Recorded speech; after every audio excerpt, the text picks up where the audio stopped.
Hey, good Monday morning to you all. Hopefully you had a great weekend. It's a cold one out there this morning, at least you're in Reno. Okay, so our gospel today is from Luke chapter 18, verses 35 through 43. We have this scene that Jesus is walking to Jericho.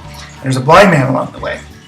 And blind man is calling out. Well, he hears the commotion of Jesus and the crowd passing by. He's asking who it is, and he says, "Oh, it's Jesus." And he's like, "Hey, Jesus, have pity on me." And the people around him are saying, "Be quiet."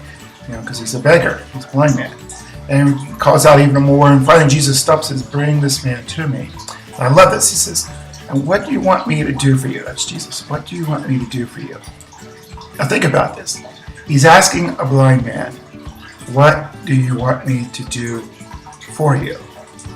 Of course, the blind man, an obvious answer says, "Well, I want to see."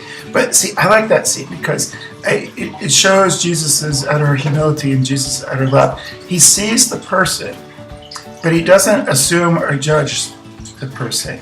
So he lets the man say what he really wants. Who knows? The man could have surprised him and said, "You know what? I know I'm blind, but could you get rid of this gray hair so I look younger?" I'm just making it up, But Jesus doesn't assume.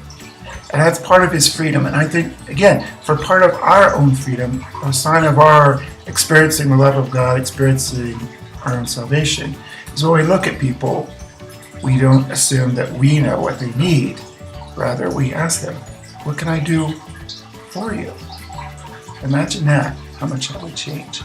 Because I think sometimes we get a little bit arrogant.